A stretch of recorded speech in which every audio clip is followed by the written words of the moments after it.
Hai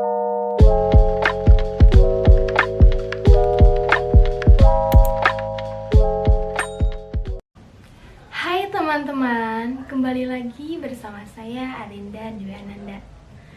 Nah, gimana nih kabarnya teman-teman hari ini? Semoga teman-teman semua dalam keadaan sehat walafiat ya, bersama keluarga di rumah tentunya. Nah, kita semua tahu bahwa manusia adalah makhluk sosial. Nah, sebagai makhluk sosial, manusia hidup berkelompok dan saling membutuhkan satu sama lain. Nah, sebagai makhluk sosial, manusia tidak luput dari namanya interaksi atau komunikasi. Nah, dengan berkomunikasi mempermudah kita dalam berinteraksi sehingga maksud dan tujuan yang ingin kita sampaikan dapat terwujud. Komunikasi dalam kehidupan sehari-hari memegang peranan yang sangat penting karena semua orang sudah pasti berinteraksi. Nah, teman-teman tahu nggak sih apa itu komunikasi? Nah, istilah komunikasi berasal dari bahasa Latin yaitu communis. Nah, yang artinya membawa kebersamaan atau membangun kebersamaan antara dua orang atau lebih.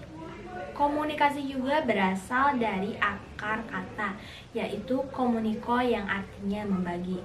Nah, secara definisi, komunikasi itu adalah proses penyampaian pesan dari komunikator, orang yang menyampaikan pesan kepada komunikan, yaitu orang yang menerima pesan. Nah, baik dalam bentuk simbol atau lambang, dengan harapan bisa membawa atau memahamkan pesan itu kepada masyarakat guna mengubah sikap atau perilaku seseorang. Nah, dalam komunikasi kita pasti berharap adanya feedback dari seseorang. Nah, komunikasi yang berhasil sama saja komunikasi tersebut efektif. Nah, tentu semua orang mendambakan adanya komunikasi yang efektif. Nah, komunikasi yang efektif berarti bahwa komunikator dan komunikan sama-sama memiliki pengertian yang sama tentang sesuatu. Oleh karena itu, dalam bahasa asing menyebutkan the communication is in tune. Nah, di mana komunikator dan komunikan yang terlibat dalam komunikasi sama-sama paham dengan pesan yang akan disampaikan. Menurut Jalaluddin Rahmat dalam bukunya yaitu Psikologi Komunikasi, komunikasi efektif ditandai dengan adanya pengertian, dapat menimbulkan kesenangan, mempengaruhi sikap, meningkatkan hubungan sosial, dan pada akhirnya menimbulkan suatu tindakan. Selanjutnya teman-teman, ada contoh dari komunikasi efektif. Nah, contoh dari komunikasi efektif itu adalah saat dosen dan mahasiswa sedang melakukan pembelajaran di kelas. Nah, komunikasi yang dua arah itu adalah ketika mahasiswa responsif memberikan tanggapan dan pertanyaan pada saat pembelajaran. Nah, selanjutnya komunikasi yang efektif itu adalah ketika mahasiswa diam saja, hanya mendengarkan tanpa menanggapi dosen yang sedang menjelaskan pembelajaran. Nah, jika kalian bertanya-tanya kenapa sih kita harus belajar komunikasi yang efektif? Nah, secara umum kita belajar tentang komunikasi yang efektif itu karena agar pesan yang kita sampaikan dapat diterima dengan baik oleh yang menerima pesan. Nah, dengan melakukan komunikasi yang efektif ini, kita jadi bisa memahami orang lain, teman-teman. Macam-macam dari tujuan kita belajar komunikasi efektif ini. Yang pertama itu adalah membangun kepercayaan. Nah, komunikasi efektif ini dapat membangun kepercayaan karena kita dapat mendengarkan lawan bicara saat sedang bercerita, dan kita dapat memberikan nasihat kepada orang yang bercerita kepada kita. Nah, maka lawan bicara kita akan menaruh kepercayaan kepada kita. Tapi ingat teman-teman, tidak semua orang membutuhkan tanggapan atas cerita yang diceritakan. Jadi ada hanya beberapa orang yang hanya ingin didengarkan saja. Yang kedua itu ada mencegah dan mengatasi masalah. Nah, komunikasi efektif ini dapat mencegah masalah karena kita memahami apa yang orang lain sampaikan. Nah, yang kedua itu ada mencegah masalah. Nah, karena kita sudah mengerti nih apa yang disampaikan oleh orang lain. Jadi kita sudah mengerti nih apa yang disampaikan. Jadi kita bisa mengatasi masalah tersebut. Yang ketiga ada mendapat pengarahan. Nah, ketika teman-teman memiliki kemampuan menjalin komunikasi yang efektif, maka teman-teman lebih mudah dalam menyampaikan pengarahan kepada orang-orang nih teman-teman. Jadi teman-teman bisa mengarahkan orang lain ke tahap-tahap yang ingin teman-teman sampaikan. Dengan begitu tidak akan ada kebingungan dari orang lain dan menyebabkan kesalahan dalam berkomunikasi. Dan yang terakhir yaitu meningkatkan kekompakan. Nah, komunikasi efektif ini tuh menciptakan suasana harmonis yang meningkatkan kekerabatan nih teman-teman. Dan begitu kita bisa meningkatkan kekompakan kita kepada yang lainnya. Seperti itu teman-teman. Selanjutnya, komunikasi dapat meningkatkan kualitas hubungan di rumah, tempat kerja, dan dalam situasi sosial. Nah, berbagai studi menunjukkan bahwa komunikasi efektif itu adalah dasar yang harus dibangun oleh setiap organisasi atau kelompok, teman-teman. Selanjutnya ada manfaat dari kita mempelajari komunikasi yang efektif. Yang pertama itu pesan yang disampaikan oleh komunikator atau orang yang menyampaikan pesan itu dapat tersampaikan dengan baik kepada komunikan.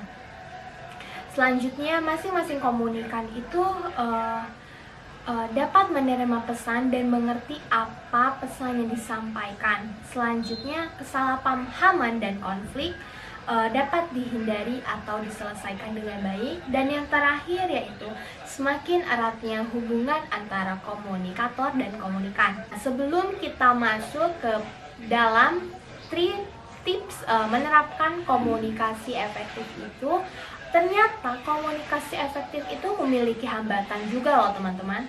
Nah, yang pertama itu adalah hambatan fisik atau hambatan lingkungan. Nah, seperti contohnya itu adalah suara yang berisik, pencahayaan yang kurang, lingkungan yang panas atau dingin, yang dapat mengganggu konsentrasi dalam komunikasi. Selanjutnya adalah hambatan semiotik. Hambatan ini terjadi karena perbedaan bahasa. Nah, misalnya komunikator menyampaikan pesan menggunakan bahasa Indonesia, sedangkan para partisipannya itu adalah orang-orang luar. Jadi itu tidak dibenarkan ya teman-teman. Selanjutnya adalah hambatan budaya. Nah, hambatan ini dilatar belakangi oleh budaya masing-masing partisipan komunikasi. Hal ini dapat terjadi karena latar belakang budaya yang membentuk bagaimana cara berpikir dan berperilaku, sehingga mempengaruhi mempengaruhi makna pesan yang disampaikan. Selanjutnya adalah hambatan psikologi. Nah, hambatan ini dilatar belakangi oleh pikiran masing-masing ya teman-teman. Seperti rasa tidak percaya diri, lalu emosi, terus pikiran yang mempengaruhi proses komunikasi. Dan yang terakhir adalah fisiologi. Nah, hambatan ini berkaitan dengan keterbatasan tubuh dan pikiran masing-masing. Nah, seperti yang kurang mampu mendengarkan orang lain dan tidak menaruh perhatian kepada komunikator. Dan yang terakhir nih teman-teman, bagaimana sih tips dalam menerapkan komunikasi yang efektif di kehidupan sehari-hari? Nah, yang pertama itu adalah mendengarkan lawan bicara. Nah, kita memang diperkenankan untuk mengutarakan pendapat. Akan tetapi, sebelum mengutarakan pendapat, sebaiknya kita mendengarkan terlebih dahulu orang yang sedang berbicara, seperti itu teman-teman, agar kita tidak dipandang sebagai orang yang egois dan mementingkan dirinya sendiri, seperti itu teman-teman. Selanjutnya adalah mengajukan pertanyaan. Nah, komunikasi yang efektif ini memerlukan tanggapan dari orang lain. Nah, pertanyaan yang telah disampaikan oleh lawan bicara memerlukan tanggapan tentunya teman-teman. Dengan mengajukan pertanyaan, kita jadi mengerti nih teman-teman apa yang disampaikan, seperti itu. Selanjutnya yang ketiga adalah memberikan informasi yang jelas. Nah, dalam berkomunikasi tentunya kita harus menyampaikan informasi yang jelas sehingga tidak menimbulkan salah paham terhadap pihak lain, seperti itu. Penjelasan informasi yang jelas dan akurat tentunya akan membuat lawan bicara kita itu memahami apa maksud dari yang kita sampaikan, seperti itu. Dan yang terakhir adalah mengkombinasikan komunikasi verbal dan non-verbal. Nah, komunikasi efektif juga membutuhkan komunikasi verbal dan non-verbal, teman-teman. Nah, di saat yang bersamaan agar terciptanya komunikasi yang efektif. Nah, gerakan komunikasi yang nonverbal itu seperti mengangguk, tersenyum, lalu bisa menciptakan suasana yang komunikatif. Nah, ditambah lagi gerakan verbal, yaitu selalu selalu penyampaian informasi atau tanggapan secara jelas. Nah, pada akhirnya komunikasi hanya berjalan dengan efektif ketika semua unsur komunikasi berfungsi dan berjalan dengan baik. Seperti disampaikan pada sebelumnya, bahwa komunikasi tidak harus selalu berakhir dengan persetujuan, tetapi paling tidak muncul pemahaman dan pengertian mengenai apa yang disampaikan. Karena pada dasarnya fungsi komunikasi tidak sekedar hanya membujuk orang lain untuk mengikuti dan menyetujui, tetapi juga komunikasi itu dilakukan sekedar menyampaikan informasi tanpa maksud menggurui. Sekian presentasi dari saya. Terima kasih. Sampai jumpa.